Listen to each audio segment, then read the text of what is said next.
बिस्मिल्लाहिर्रहमानिर्रहीम। अस्सलाम वालेकुम नाज़रीन, आप यूट्यूब चैनल देख रहे हैं। मैं इमरान खान हूँ। इससे पहले कि मैं बाकी खबरों की तरफ आऊँ, सबसे पहले एक इंतहाई अफसोसनाक खबर है। ओन अली खोसा एक बड़े शानदार यूट्यूबर हैं, बड़ी अच्छी डिसेंट शख्सियत के मालिक हैं, बड़ा ज़बरदस्त कंटेंट बनाते हैं और मुझे उनके कंटेंट में कभी भी ऐसा नहीं लगा कि वो एक लिमिट क्रॉस करते हों।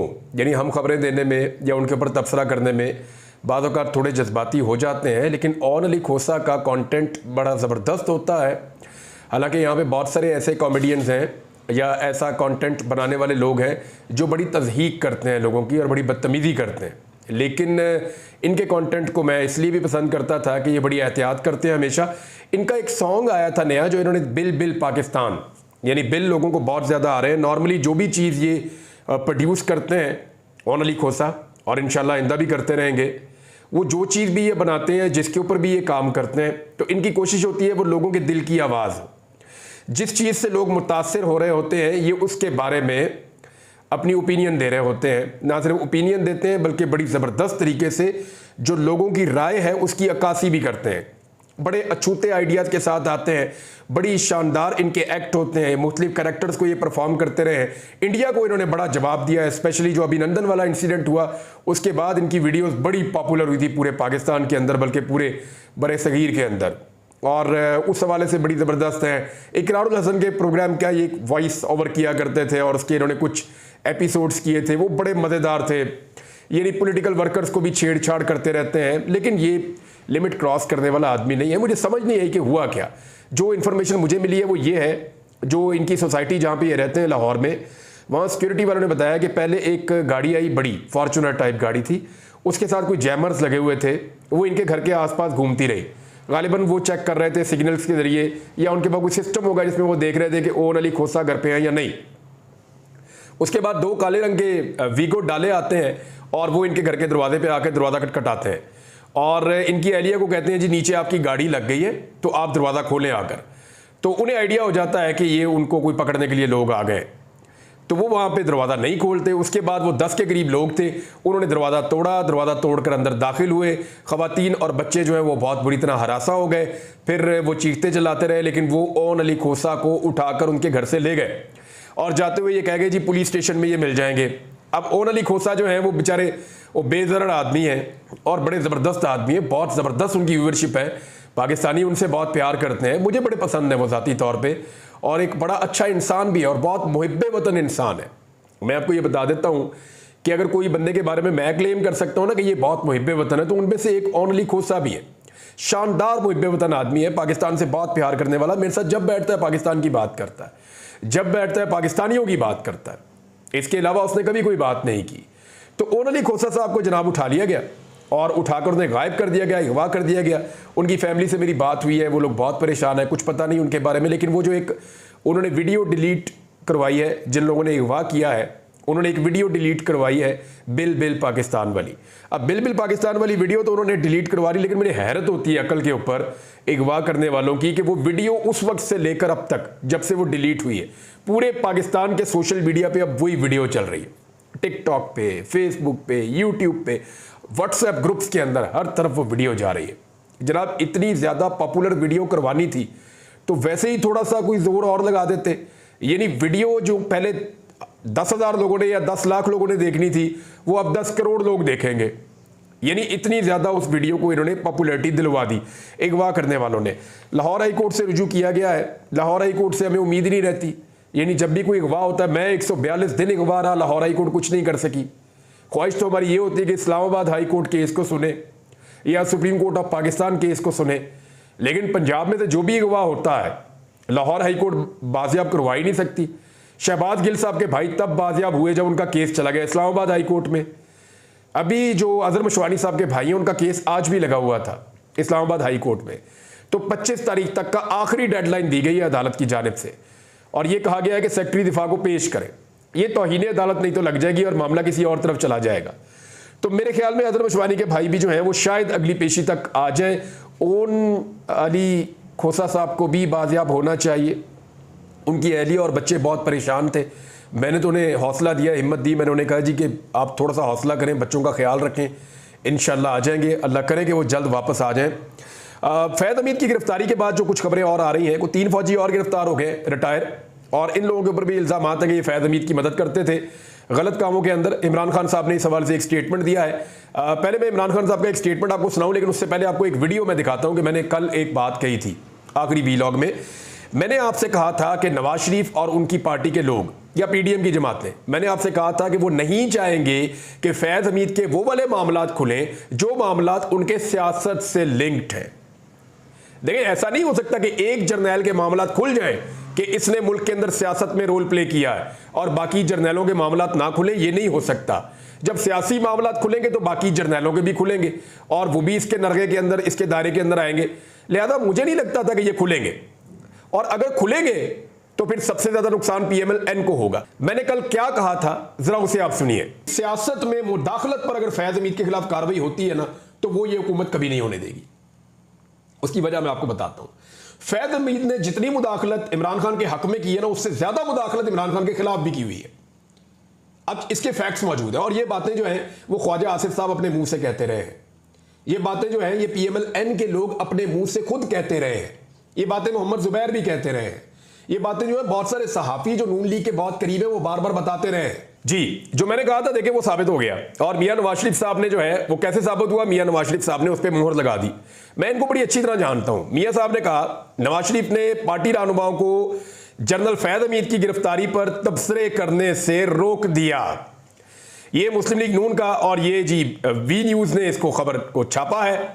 मुस्लिम लीग नून का आज मरकजी सेक्रेटेरिएट मॉडल टाउन में मुशावरती इजलास मुनक्कद हुआ। इजलास में शहबाज शरीफ थे और इसाक डार थे, नवाज शरीफ थे और मरियम नवाज थी, हमजा शहबाज, राणा सनाउल्लाह और अता तारड़, अवैस लगारी वगैरह ये लोग शामिल थे। और नवाज शरीफ ने कहा जी बिजली बड़ी महंगी हो गई, खाने पीने की चीज़ें बड़ी महंगी हो गई, इनमें कमी की जाए फौरी तौर पर। जनाब महंगी भी आपने की है, बिजली जो आज महंगी है, मियां नवाज शरीफ साहब ने यह भी कहा कि महंगी बिजली बनाने का इमरान खान ने तो बिजली महंगी बनाने के कारखाने लगाए ही नहीं। मियां साहब ये तो सारा बेड़ा गर्क आपने किया है। मेरे पास पूरा रिकॉर्ड पड़ा हुआ है, मैंने उसके ऊपर एक अलग से वीलॉग करना है कि एक्चुअली रिस्पॉन्सिबल कौन है।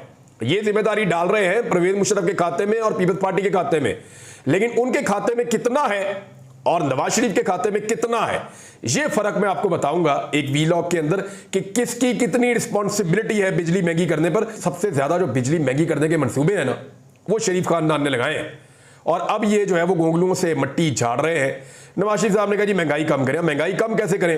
वह IMF का एक पूरा का पूरा प्लान है, और IMF का जो प्लान है उसके मुताबिक आप महंगाई को कम कर नहीं सकते, क्योंकि देखें जो वजीर खजाना है वो तो इनका है ही नहीं, वो तो कहीं और से है।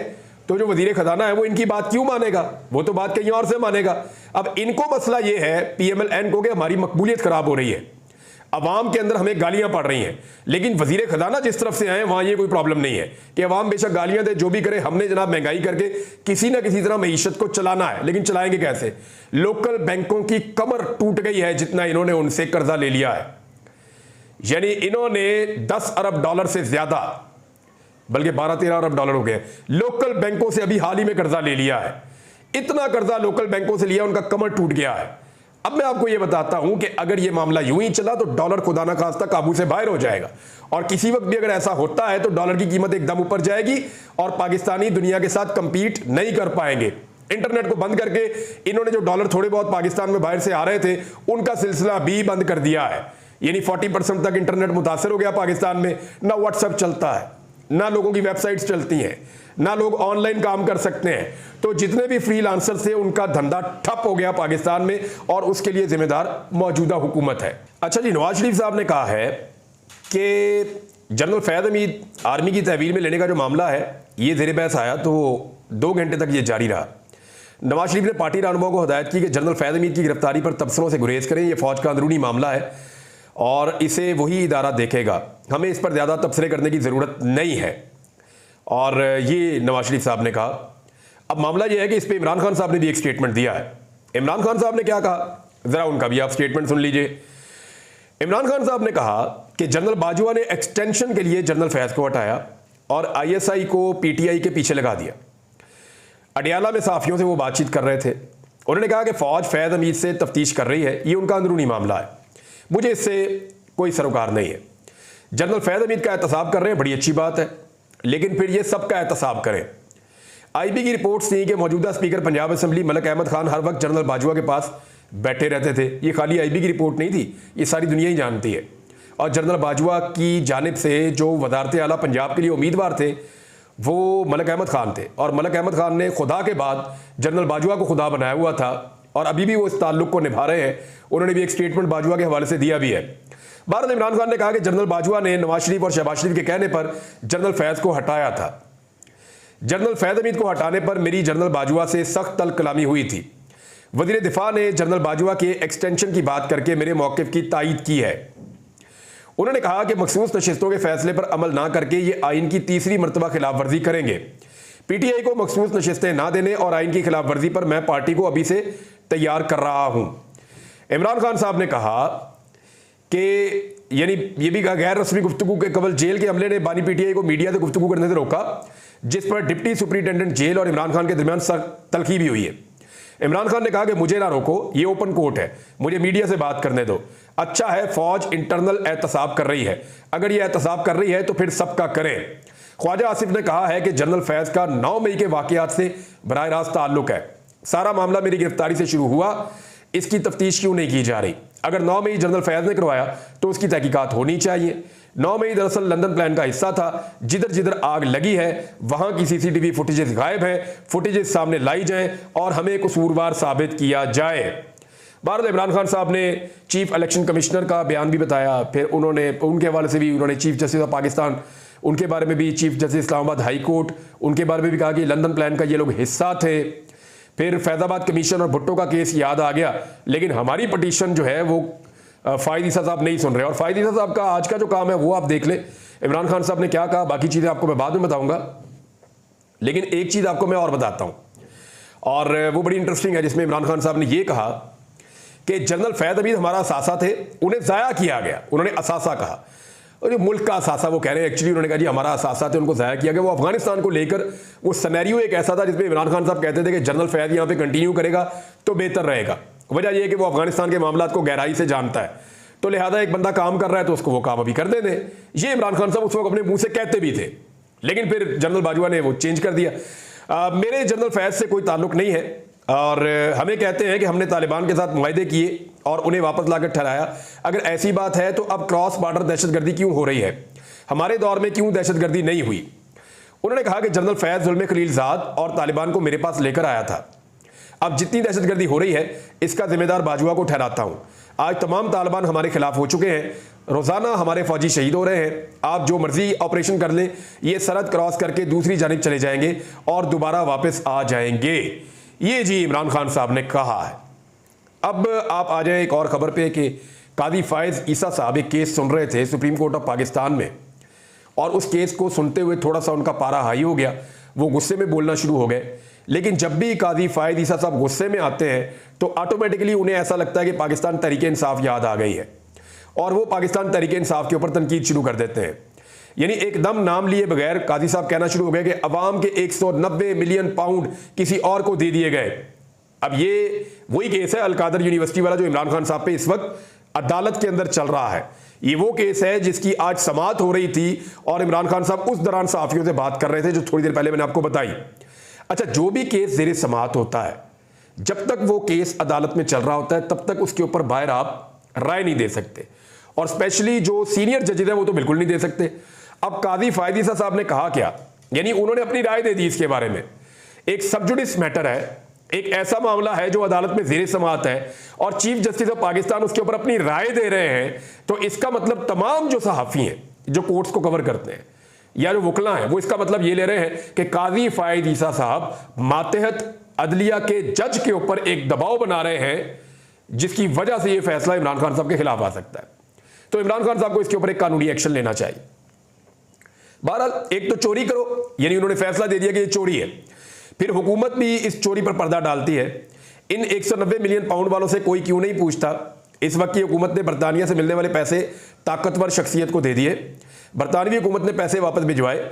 अच्छा, इसका कोई ताल्लुक नहीं है, इसका कोई ताल्लुक नहीं है कादी फ़ायज़ ईसा साहब के केस के साथ। ये मामला कहां से आ गया? इसका मतलब है कि इमरान खान साहब का जो भी केस चल रहा होता है, कहीं ना कहीं कादी फ़ायज़ ईसा साहब उसके साथ अपने आप को जोड़ कर रखते हैं, या उसके बारे में अपने आप को बाखबर रखते हैं।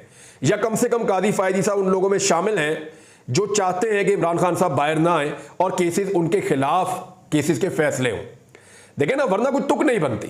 केस कोई और चल रहा है, मामला मारगला की पहाड़ियों का, वाइल्ड लाइफ का हो रहा है, वो उधर के मामले में बात हो रही है। अचानक 190 बिलियन पाउंड और इमरान खान की हुकूमत और ये वाला केस आ जाता है, और एग्जैक्टली वही वाला केस आता है जो केस इस वक्त ज़ेरे समाअत है और अदालत के अंदर एक जज उस केस को सुन रहा है। तो ये तो एक दबाव डालने वाली कैफियत है और ये मुदाखलत है अदलिया के काम के अंदर। अब कादी फायदीसा साहब के पास इसका क्या जवाब होगा, या उनके जो जवाब देने वाले हैं वो इस पर क्या जवाब देंगे, देख लेते हैं। लेकिन मरियम नवाज की लिखाई की बड़ी ज़बरदस्त धूम मची हुई है। वैसे अजीबोगरीबी खानदान है, किसी की लिखाई ठीक नहीं है, किसी का हिसाब ठीक नहीं है, किसी का जोग्राफिया ठीक नहीं है, किसी की ग्रामर खराब है, कोई तमगे को तगमा कह रहा है, यानी सबकी एक अलग अलग चीज़ खराब है। और इधर जो है किसी का दिमाग भी खराब है, किसी का दिमाग ही ठीक नहीं है, यानी वो उठा के वो चीज़ें इमरान खान के खाते में डाल रहे हैं जो इमरान खान के दौरे हुकूमत में हुई नहीं। यानी नवाज शरीफ साहब महंगी बिजली का मंसूबा भी इमरान खान के खाते में डालने की आज कोशिश कर रहे थे। अच्छा जी, तोशाखाना वाला केस में बड़ी अहम डेवलपमेंट्स है, मैं आपको बता देता हूं, क्योंकि ये वो केस है जिसमें इस वक्त इमरान खान को और बुशरा बीबी को गिरफ्तार रखा गया है। इसमें इमरान खान और बुशरा बीबी बाहर आ गए तो फिर या तो नया केस डालना पड़ेगा या फिर इमरान खान साहब फिर छूट के बाहर आ जाएंगे। वजह यह है कि उनकी हर केस के अंदर जमानत हो चुकी है और जहां रह गई है वहां पर रिमांड कैंसिल हो चुके हैं, लिहाजा इमरान खान साहब का बाहर आना फिर मुश्किल नहीं होगा। अगर यहां पे अदालत आज जमानत दे देती तो इमरान खान साहब कल बाहर आ जाते।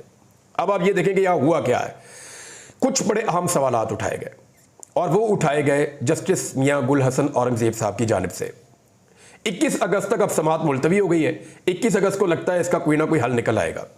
अगर तोशाखाना में कोई तोहफा जमा ना हो तो उसकी जिम्मेदारी तो सेक्रेटरी काबीना की है, उसको मुल्जिम क्यों नहीं बनाया गया? ये बड़ा अहम सवाल जज साहब ने उठाया है कि भी जो मेन मुल्जिम है उसको छोड़ के आप किसी और को पकड़ रहे हैं। फिर सलमान सफदर साहब ने इस अदालत को बताया कि कैसे बदनीयती से यह मुकदमा बनाया गया, सारी तफसीलात अदालत के सामने रखी। फिर इमरान खान और बुशरा बीबी के वारंट जो जारी हुए हैं तो सेक्रेटरी काबीना के वारंट गिरफ्तारी जारी क्यों नहीं किए गए? यानी वो मेन मुल्जिम बनाए उसके वारंट गिरफ्तारी क्यों नहीं जारी करते? इनके आप जारी कर देते हैं। एक ही केस के अंदर वो भी शामिल है। ये भी मियां गुल हसन औरंगजेब साहब ने पूछा। फिर नैब का वकील जो है वो मुकम्मल तौर पे बेबस नजर आया।